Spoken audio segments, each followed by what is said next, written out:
Hello guys, welcome back to my YouTube channel English Classes by Subodh sir.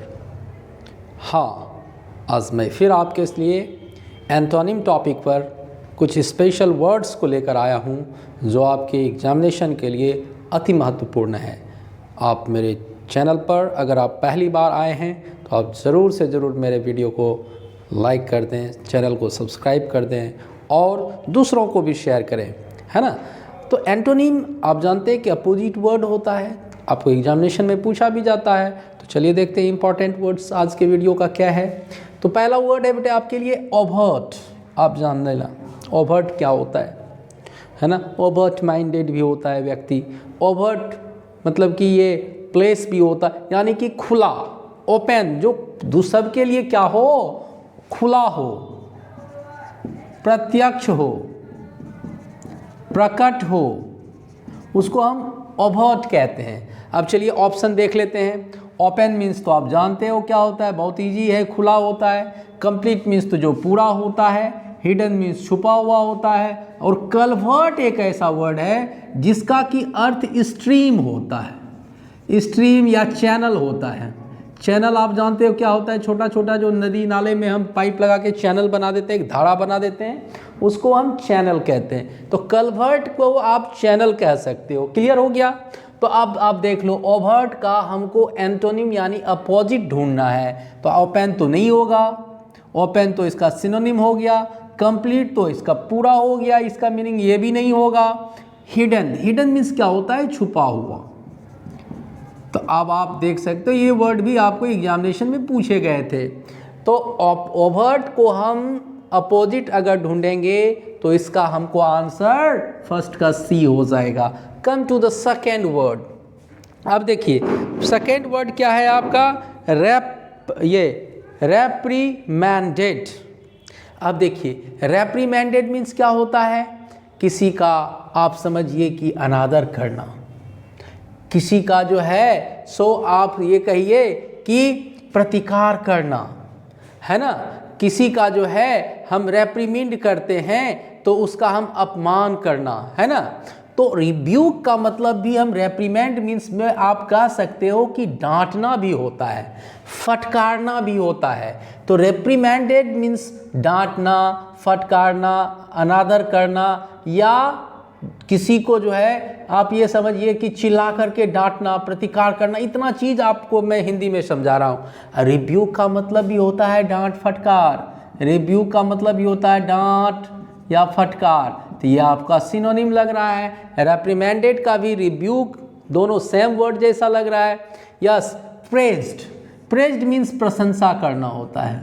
Praised means प्रशंसा करना। अब आप देखिए तो रेप्रीमेंड एक तरफ तो हम किसी का निंदा कर रहे हैं, शिकायत कर रहे हैं, डांट रहे हैं, फटकार रहे हैं, तो उसका अपोजिट आपका प्रेज्ड हो जाएगा।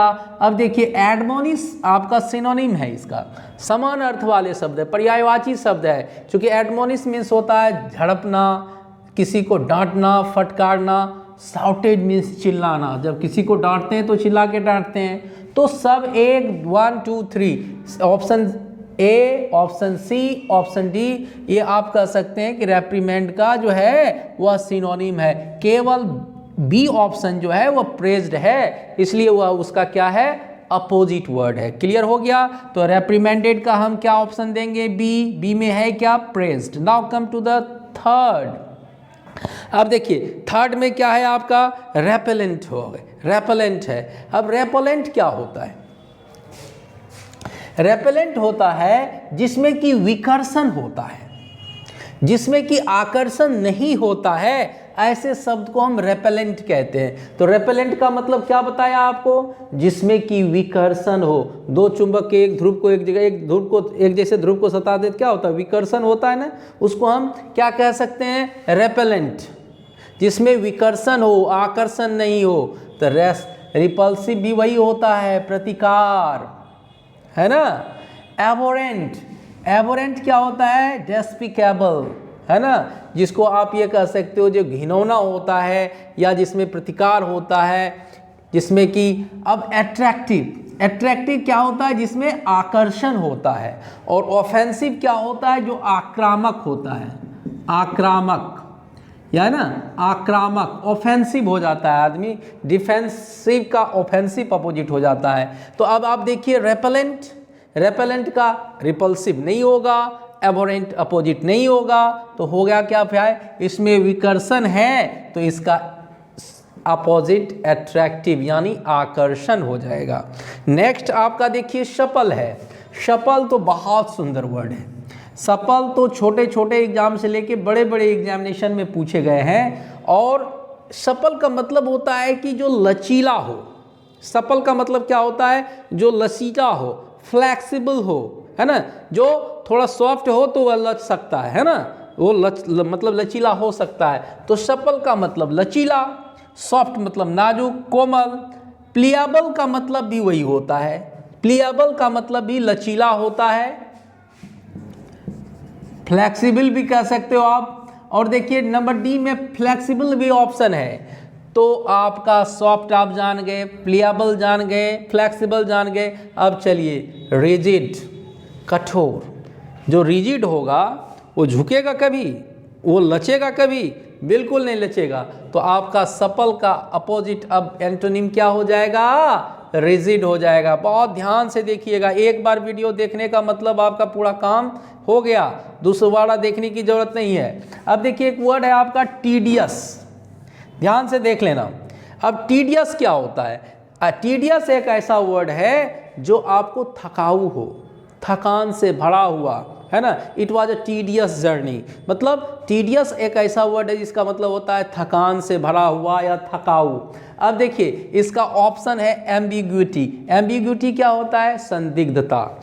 एम्बिग्यूटी क्या होता है, संदिग्धता। इंटरेस्टिंग, अब देखिए आप कुछ को जिस चीज़ में अगर आप बुक ही पढ़ रहे हो, तो अगर आपका बुक इंटरेस्टिंग है तो आप थकते नहीं हो। कोई काम अगर इंटरेस्टिंग है तो आप करते हो तो वो थकते नहीं हो, है ना। तो इंटरेस्टिंग हो गया आपका रुचिकर। इंसिडेंटल, आकस्मिक। इंसिडेंटल किसको कहते हैं, आकस्मिक। और डिवोशनल क्या होता है, धार्मिक। तो अब आप देखिए टीडियस का अपोजिट आपने कैसे ढूंढना है, एम्बिग्यूटी नहीं होगा, संदिग्धता होता है। Interesting, yes this word. Interesting क्यों होगा, क्योंकि कोई चीज़ करने में हम थक जाते हैं, और इंटरेस्टिंग जो है वह क्या होता है जिसमें हम नहीं थकते हैं, उसमें हमको बड़ा मज़ा आता है करने में। इसलिए इसका अपोजिट इस सेंस से निकाला गया कि टीडियस का अपोजिट इंटरेस्टिंग हो जाएगा। अब आपने नेक्स्ट वर्ड देखना है। नेक्स्ट वर्ड ट्रेचरी, बाप रे बाप, अनेकों बार पूछा गया है ना। नहीं पूछा गया तो उनसे पूछिए जो कि अनेकों बार एग्जाम में बैठे हैं। ट्रेचरी क्या होता है, विश्वासघात। क्या होता है, विश्वासघात। तो बिट्रेयल भी तो वही होता है, विश्वासघात होता है। जो ट्रेचरी है वही बिट्रेयल है। अब देखिए म्यूलिंग, म्यूलिंग का मतलब होता है पॉन्डर। पॉन्डर मीन्स सोचना, थिंकिंग करना, उसको हम म्यूलिंग कहते हैं। अब लॉयल्टी क्या होता है, लॉयल्टी होता है निष्ठा, राजभक्ति। अब देखिए रेवेलियन क्या होता है, बागी, जिसको आप कहते हैं बागी, विद्रोही, उसको हम रेवेलियन कहते हैं। तो अब आप देखिए ट्रेचरी, विश्वासघाती, बिट्रेयल तो वही हो गया, म्यूलिंग पॉन्डर हो गया, लॉयल्टी हो गया, और आपका क्या हो गया, रेबेलियन। तो आपका क्या हो जाएगा, लॉयल्टी। ट्रेचरी का क्या हो जाएगा, लॉयल्टी, किसी का राजभक्ति, राजभक्ति किसी के मतलब कि किसी पर ज़्यादा से ज़्यादा आप विश्वासी हो गए। और ट्रेचरी क्या हो गया, जो बिट्रेयल हो गया, विश्वासघाती हो गया। म्यूलिंग तो पॉन्डर हो गया, है ना। Next takes off. कभी कभी जब हम बच्चा थे, है ना, तो जब खूब बच्चा रही ना तो लोग कहता था प्लेन टेक ऑफ कर गया, है ना, टेक ऑफ कर गया। अब हम लोग को समझ में नहीं आता था कि टेक ऑफ है क्या। तो देखिए टेक मतलब कोई चीज़ को लेना, और उसमें ऑफ लग गया तो ये फ्रेजल वर्ब है ना। तो ओ डबल एफ जब लग जाता है तो वह हो जाता है प्रस्थान करना। लेकिन स्पेशली ये सब जो है बातें, टेक ऑफ का प्रयोग हम एरोप्लेन या कोई चीज़ का मतलब हवाई जहाज़ या उड़ने वाले चीज़ के लिए हम करेंगे। जब ज़मीन से हवाई जहाज़ उड़ करके आसमान में जाएगा तो हम क्या कहेंगे, the aeroplane has taken of, मतलब हवाई जहाज़ क्या हो गया, प्रस्थान कर गया है। तो टेक ऑफ मतलब क्या करना, प्रस्थान करना। यहाँ पर देख लीजिए आप, टेक ऑफ मतलब प्रस्थान करना। अब देखिए ट्रैवल तो यात्रा होता है, तो इसका ये अपोजिट होगा नहीं। फॉल मतलब गिरना होता है। एक्सप्लोड विस्फोट होता है। तो आप देखिए लैंड से एक वर्ड है। लैंड मतलब क्या कहता है ना आदमी, एरोप्लेन लैंड कर रहा है। एरोप्लेन क्या कर रहा है? लैंड का में उतरना, है ना। हवाई जहाज उतर रहा है। टेक ऑफ क्या हो गया? उड़ना। तो टेक ऑफ का अपोजिट क्या हो जाएगा आपका? लैंड हो जाएगा ना, डी में। अब देखिए आपका क्या है? वेनरेशन। क्या है आपका? वेनरेशन। पहले अपोजिट देख लीजिए, एडोरेशन, कंटेम्प्ट, एडमिरेशन और रेफरेंस। अब देखिए आप, वेनरेशन क्या होता है? जब किसी को हम, किसी के प्रति जो है हमको क्या होता है, ये श्रद्धा होता है, प्रतिकार होता है, तब हम उसको वेनरेशन कहते हैं। एडोरेशन का मतलब भी वही होता है। कंटेम्प्ट मतलब क्या होता है? किसी का हम निंदा करते हैं, शिकायत करते हैं। और एडमिरेशन मीन्स प्रशंसा होता है। रेवरेंस मीन्स क्या होता है? रेवरेंस मीन्स श्रद्धा होता है, भक्ति होता है। तो वेनरेशन का आपका अपोजिट क्या हो जाएगा? कंटेम्प्ट, किसी का निंदा करना, किसी का शिकायत करना। एडोरेशन हो गया श्रद्धा, आराधना, है ना। वेनरेशन का मतलब भी वही हो गया, श्रद्धा, आराधना, भक्ति, ये सब हो गया वेनरेशन। अपोजिट उसका कंटेम्प्ट हो गया। एडमिरेशन प्रशंसा हो गया। रेवरेंस श्रद्धा भक्ति हो गया। एडोरेशन और वेनरेशन तो दोनों एक ही चीज है, तो कंटेम्प्ट हो जाएगा। अब देखिए नंबर 9 में है वैरिटी, VARITY। मैं अक्सर बताता हूँ कि वैरायटी और वेरिटी में अंतर है। वैरायटी क्या होता है, वैरिटी क्या होता है? वैरिटी एक यथार्थता होता है, रियलिटी होता है ना, सच्चाई होता है। तो वैरिटी का मतलब क्या? यथार्थता, सच्चाई। अब देखिए सच्चाई जहाँ है वहाँ पवित्रता है, इसलिए ऑप्शन ए में सैंक्टिटी है। सैंक्टिटी मतलब पवित्रता, आप लिख सकते हो। सैंक्टिटी क्या होता है? पवित्रता, पवित्रता। फॉल्सहुड मतलब जहाँ पर झूठा हो, है ना। रेवरेंस श्रद्धा भक्ति। रेयरिटी क्या हो गया? जो दुर्लभ हो, जो क्या हो? दुर्लभ हो। तो अब देखिए वैरिटी का अपोजिट खोजना है, सच्चाई का झूठा हीन होगा। तो आपका ऑप्शन क्या हो गया? बी हो गया। Number B. नंबर 10 में है आपका ज़ील, उमंग, उत्साह, जिसको आप एंथुजियाज्म कहते हो, जिसको आप स्पिरिट कहते हो। उमंग या उस उत्साह को हम ज़ील कहते हैं। अब देखिए डिसइंटरेस्ट, जिसमें आपको इंटरेस्ट नहीं हो। हैट्रेड घृणा, केयरलेसनेस लापरवाही, एपैथी उदासीनता। क्या कहते हैं उसको? उदासीनता। आप ध्यान से देख लेना भाई कि 10 में अगर आपका झील है तो झील का अपोजिट आपका एपैथी हो जाएगा। डिसइंटरेस्ट मतलब भी उदासीनता होता है, लेकिन इंटरेस्ट का अपोजिट डिसइंटरेस्ट होता है। तो झील का अपोजिट क्या हो जाएगा? Apathy. This was a short video and I hope you will surely like this video and get benefit of this video. See you in the next class.